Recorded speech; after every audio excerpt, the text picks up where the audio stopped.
Diddy, a national upset. Hi, who am I here with? Jaden Sibes. Okay, so what's the first word you think of when you hear the word Diddy? Little kids. Some Diddy parties. Who am I here with today? Hunter. And what is the first thing you think about when you hear the word Diddy? Party. Yo, who am I here with today? Max Griffith. Yes, sir. Quick little question. What's the first thing you think about when you hear the word Diddy? Think about you. When you hear the word Diddy? As in Sean Diddy Combs? Yes, sir.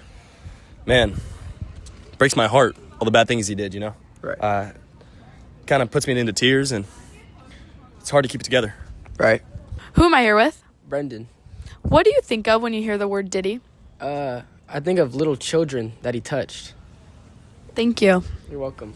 As you can see, the media has had a lot to say about the story of Sean Combs. How has the media really portrayed the story of Diddy through psychological and gender lenses? The media has taken over and changed the way people see Sean, not just legally, but through personal matters. This case is a perfect example of how public opinion, power, and gender expectations shape the way we see crime and victims, even when the courtroom's outcome isn't what people expect. One of the biggest takeaways of the Los Angeles Times article is the idea that legal truth and psychological truth are frequently mixed up and not the same. In Combs' case, the jurors didn't believe they had enough evidence to convict him of the serious charges, for example, sex trafficking. The legal standard wasn't met. Psychologically, though, with a pattern of allegations like Diddy's, people tend to connect a narrative to his name, which is why the public says he won in court but not in the public eye. The key issue of the article is that prosecutors couldn't prove the biggest charges, so the case is about non-substantial legal proof, not whether about bad things happened. The gender lens is super important to look through to understand imbalances in power and perspective. Wealth, fame, influence, and control all play a big role in how the public and behind the scenes people can approach cases and letting powerful people get what they want in ways they shouldn't. Many studies show that when men with great power are accused of abuse, the public either assumes he is automatically guilty from all the accusations or the prosecutor wants money and or fame. The media also doesn't touch enough on the fact that abuse isn't always violent or obvious. It is often manipulation, fear, and control, which are things that can be hard to explain in court but still affect the case and are incredibly important. Comparing outlets show clear differences in framing. While the Los Angeles Times focused on the verdict and its implications, neutral reporting such as the AP News refers to ongoing investigations without assuming guilt. For example, AP News reported that a new investigation is underway involving a new sexual battery claim, describing events and responses without asserting what was true or false, maintaining a calm, factual tone. Social media also plays an entirely different role in the sense that TikTok, Instagram, and other apps can spread false information and also rumors that lead to false information. It also turns serious situations into entertainment. Jokes, memes, and viral moments have come from this case, and it has made light of the situation. For teens especially, online narratives replace facts, so when all people see are 15-second clips on TikTok, they are getting little real information on a story, and that is what happened with the Diddy case. Teenagers are not understanding the actual meaning of what is happening, and now it is a nationwide joke and something people speak of lightly. The influence of social media complicates the public perception. These platforms often reduce a complex legal situations to short clips, memes, and jokes that spread quickly but lack context. As a result, public narratives replace facts, especially among teens who only see videos instead of full reporting. Throughout looking at these articles, the LA Times, which is known for being blank, explained why the prosecution failed and framed the case in a way that suggests Combs still committed these acts.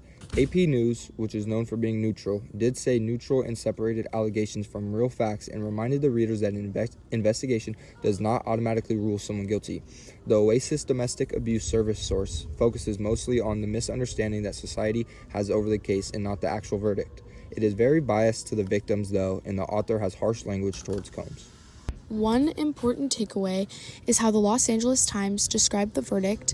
The jury, quote, found Combs not guilty of the most serious crimes, sex trafficking by force, fraud or coercion, and racketeering, end quote, meaning he was cleared of the top counts.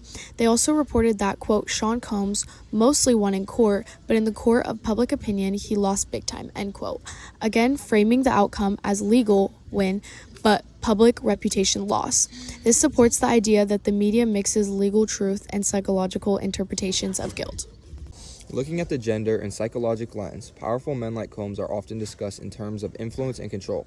In fact, legal analysis noted that, quote, whatever people may think of the conduct as a moral matter, this jury decided that the government did not meet its burden to prove all the elements of serious felony charges they brought against Mr. Combs, end quote. This shows how the legal standard differs from the psychological expectation of guilt even after his testimony.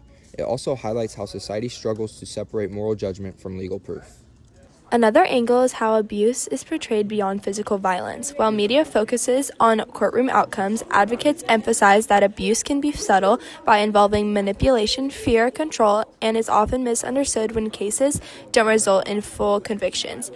This comes through in advocacy discussions about the broader implications of the verdict. In the end, Diddy's story highlights how complex, high-profile cases can be and how differently they can be understood depending on the source. The court focused on whether the legal standard of proof was met, while the public conversation often centered on personal beliefs, media framing, and social media reactions. These differences show the gap that can exist between legal outcomes and public perception. The case also reflects how power, gender, and influence shape the way stories are told and interpreted. Rather than relying on short clips or viral moments, it's important to people to look at full reports and multiple perspectives and verified information. Being fully informed allows for a clearer understanding of the situation instead of forming opinions based on incomplete narratives. So you have, if you don't have what they need, they're gonna leave. Right. Got to keep them there. Right. You need locks on the doors. Okay, this is sounding kind of dangerous now. If you have one of your crazy house party things, shout me a holla down. Like an R-A-P-E-R, got so many essays. Wait, he didn't just spell the word